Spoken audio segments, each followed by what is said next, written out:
Yes, my friends, that is Hitler's Atlantic Wall, stretching from the top of Scandinavia to the bottom of France, consisting of tens of thousands of structures to protect the European shoreline. Well, today we're going to take you back in time to a very special place that me and Eagle Eyes, my son, discovered when we were out researching for another location. It started here at this German World War II anti-aircraft gun position. All it is, there's a railroad track here, and the Germans installed a 20mm aircraft gun position here and here. And here you can actually see the barrack that hosted the soldiers, because there were several of these along this coastline here, or this area here.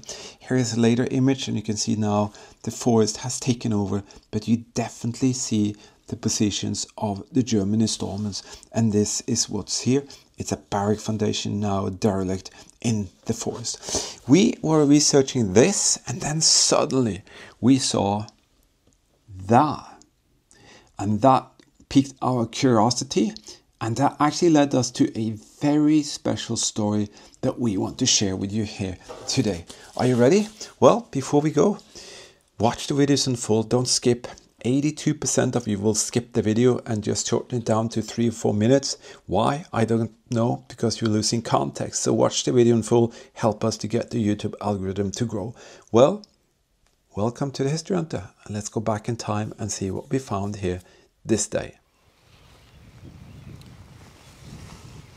Welcome to the History Hunter, and welcome to a very special episode of our World War II Explorers. History Hunter here. Eagle Eyes. And Eagle Eyes. We are on this fantastic road trip that you made possible. And right there is one of the most special World War II locations that we have ever visited. German war machine came in all over Europe, and they wanted, and they took, and they stayed. And at this location, that is no exception. But the special thing here is where the Germans settled in. This is, in a way, a part of the Atlantic Wall. And that is a very interesting feature. It's the coastline from the top of Scandinavia to the bottom of France. This here. Hitler said, build me a fortification line that will keep the Allies out. They did. They built tens of thousands of structures, but some of the structures they took in use were already there. And this structure has been here all the way since the 1500s. Yes, you heard me right. This is a castle. It's absolutely fantastic. And it's been here all the way since the beginning of the 1500s. And there was a lot of different things going on during that time. There were fights and wars and all of that, but the castle stood. And when the Germans came here, they said, hey, this is a fascinating place for us to kind of put our weapons on. And that's exactly what they did. And they also stayed in some of the structures and buildings that are here even today. This thing here is of like a semi-middle-age construction. It's like a square courtyard with these towers around, and you can see. I'll tell you why the Germans wanted to be here, because all over this area here there was some very special activity going on. The Germans also has a huge ammo storage there that is very fascinating to look at, actually. And me and Eagle Eyes, we found some spectacular things there. As I said, this place is all the way out as a little island peninsula coming out from here, and that means that if there's a high ground, well, guess what? There will be an advantage, and the advantage would be up there, because from there the Germans can see what I'm going to show you over here. If the rain continues, I might have to switch over to the GoPro camera, but you'll see if that happens. But this that I'm going to show you now, that is the reason for the Germans being here. So even though there's a huge castle from the 1500s, the Germans didn't mind, and they came here. But the sad thing was that in 1939, the local community here decided that this castle is going to undergo a massive rehabilitation. And then, boom, the war, the Germans came, and all of that took an end. Eagle Eye said, Daddy, looks like a huge bunker. And in a way it does, actually. And you can see there There's a little opening there today. It seems like there's glass in there. I'm not sure whether they had that, and I'm not even sure what is on the top, but I think these are much lower than what they used to be, because when they started to restore the thing in the 1800s, they found out that there are a lot of rocks here that doesn't belong. No, they started the excavations and all of that in 1829 or 39. And that it's built in the 1500s, that's correct. And they found a lot of rocks that doesn't belong here. So they removed that, replaced it with the correct type of rocks. And then here, this is the final result. But as I said, these towers were much, much taller than they are today. You can see here, they started or have done a lot of work. But I'm not sure whether that should be cast concrete. Shouldn't that be in like one type of rock, or is that authentic? I haven't got a clue. But that's a lot of work. This is a lot of work. And I think it was in this wall here that they found that there was a lot of stones that didn't belong there. And I think maybe there are some still, because you can definitely see difference from these rocks and these rocks. So what kind of usage did the Germans have for this position? Well, you'll find that answer right here. This is where the Germans decided they just cracked and blasted some rock here, and they put a huge artillery gun right here. And that artillery gun had one purpose, and that was to be able to take out whoever would come in these waterways, because that was of high importance, because the Germans has so many investments in this region. You won't believe it. We're going to show you some of them, and we have already. That area here was so important, and that is why the Germans actually came here, said, okay, that's going to be ours. They didn't have any understanding of what they did, because after the war, this whole area was so badly in bad condition, and the locals were furious. And the German authorities after the war, through the local community here, they got some compensation to do some more restoration work, but the Germans just totally trashed this area, because they also used it as a place to have parties and, you know, all of that rehabilitation and recreation things.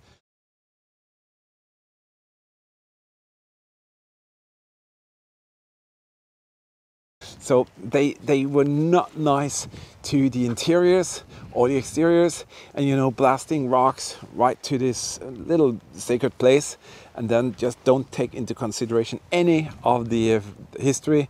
Well, that just tells you that the Germans really didn't care about that. I can definitely see this is how it should be originally. See that? And see how they managed to, you know, open the rock like that in a, looks like in a cone. That is amazing to see. And that's what it should look like. Not like the concrete things over there. But I guess maybe the knowledge of how to do it is not available. But maybe some laser cutting or water cutting could have done that job in a different type of rock and made it even more, you know, authentic. Oh, look at the birds there. Who can blame anyone for wanting to be right here? I really understand why the Germans would kind of choose this place, because, as I said, it's a high point or high vantage point in the middle of the fjord line here. It's like a small peninsula island by itself, and most definitely when you're up here you can see how much control you have. Everything here is within your power, and with a couple of huge artillery guns and some flak anti-aircraft guns, well, there would be no chance for anybody to pass here. Seems to be like a little opening here going into the castle itself. I was hoping we could see the courtyard or something. I hope it's not completely shut. And you can see here, this is definitely not concrete. This is what they used during those years. And it's actually pretty nice work. But then again, how much did they do during the early restorations compared to what used to be here? I really can't tell you. There's a special story about an officer who was in charge of a facility further up here. and he was a very posh guy, and he demanded that soldiers would go to the city and fetch him as many of beautiful furniture pieces as they could and bring it to his, you know, station or house that they took from the civilians here. And he also threw some awesome parties here, and some of the highest ranking officers in the Kriegsmarine were here several times, you know, doing their stuff. And then there were a lot of vessels out here to protect them, and even an admiral was actually right here in a special event gathering. So they really enjoyed this place. I don't know what that is, but that is typical like a German thing for camouflage setup. And when I'm standing right here, I kind of feel the vibe of a 20mm or something, like a gun.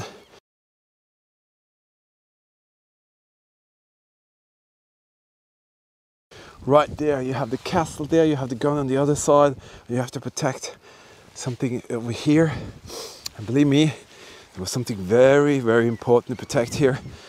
That is something we're going to show you later. But nevertheless, I cannot see any more traces of if they drilled in or did a tunnel work or something. I can't see it, but as far as I know, they had 2 artillery guns, 1 flak gun, and some troops were staying in the house further behind here. What a beautiful, beautiful setting for this location and the history that we hunt and share with all of you. That, my friend, is a German WW2 S-mine display, and we create and give them away to our patron team members. This is a German Soldatenheim little shadow box. This is a 9mm munition box. Everything here is original. These are artifacts from the Second World War, and we give them away to our patron team members. If you want to check out how to become a patron team member, there's a link here in the video description where it says more.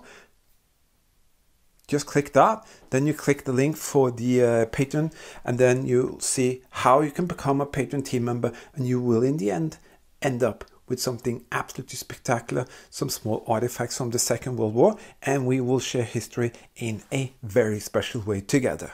Can you imagine how it would be to be somebody here in the 1500s, you know, trying to protect the area and the land?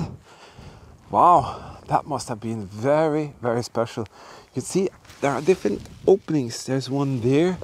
Is that somewhere they could shoot at from with a bow and arrow or something? Haven't got a clue. There's another one. Just imagine how it would be kind of being one of these guys here in the 1500s.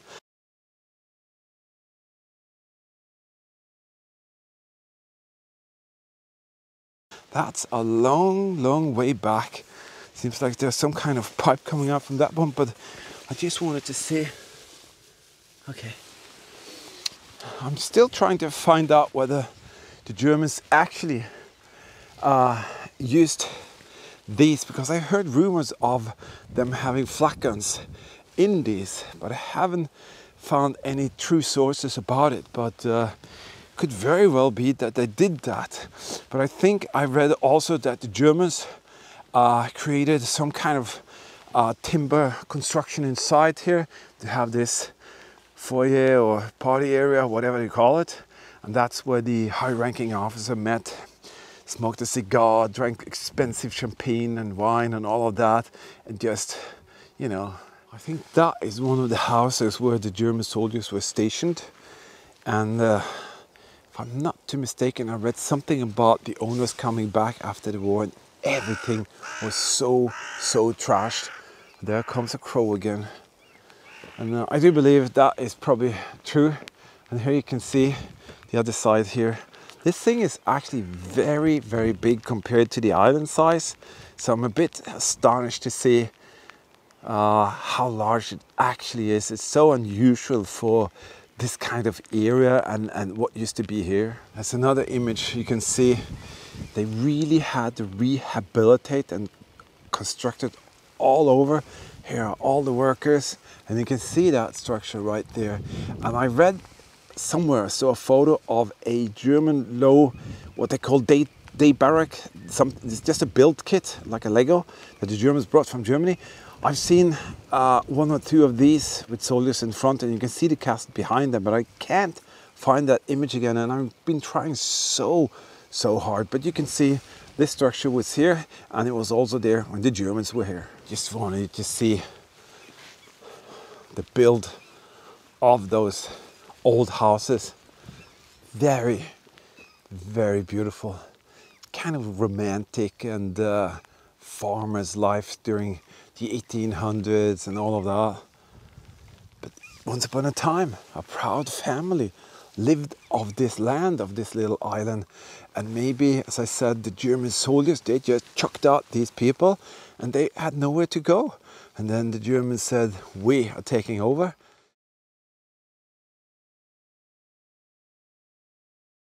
And how sad must that have been to be one of these soldiers, and knowing that you kicked out innocent people, and you have nothing to do here with the old medieval castle, all of that from the 1500s.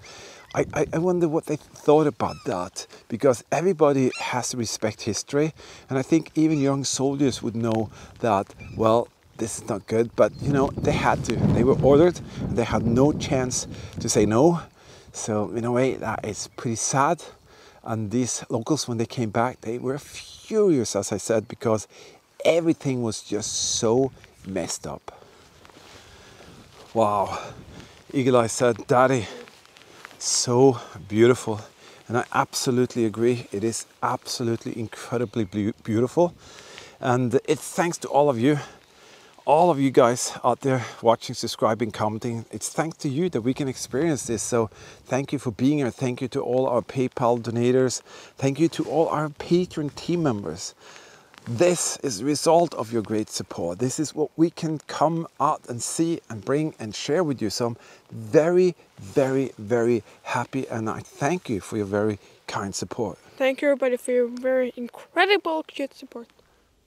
That is one spectacular island, guys. If you enjoy that, you know, you can help us out to reach more locations like that. You can support us by helping us on this little super thanks feature here. Basically your way to let us have some gas into the fuel tank of the camper van, go out and find and share even more fantastic stories with you. And also we have this PayPal donation thing. If you like, you can make a donation there. You can find the link here where it says more. Just click that, then you find the link under here, and also you find the Patreon link there if you want to become a Patreon team member. And guys, yes, see here, it's a new series of some frames that my son Eagle Eyes has created, and they will, as the other ones you saw, the shadow boxes, be given away to you guys, because we love to share with you, and with your great support we can go out and find and share even more interesting stories. That island was just fantastic, and I was so surprised to find that there. We were first looking for the anti-aircraft gun positions, and suddenly boom, Eagle Eye saw that detail. I didn't see it, even though it's kind of out there, and then we did a little research and we found that this we have to share with you guys. Here I'm working on a very special project. This is about a major discovery that me, Eagle Eyes, and Bunker Buster Girl did. It's just a absolutely incredible place where we found a ton of German World War II artifacts, and you're going to see lots of that later. And that was really a spectacular little explore, and we went back there so many times, and as I said, we're going to share some incredible stories with you there. All right, guys, thank you so very much for being here. It is greatly appreciated. And as you've seen, we do the research travel, go out and find all these incredible stories, and we hope you enjoy it and even maybe learn a little bit from it. I'm going to continue to create this next set of videos now. In the meantime, just stay safe, everybody, keep smiling, and you know, before we know it, we will be out there and we will share history. And remember, history is actually everywhere.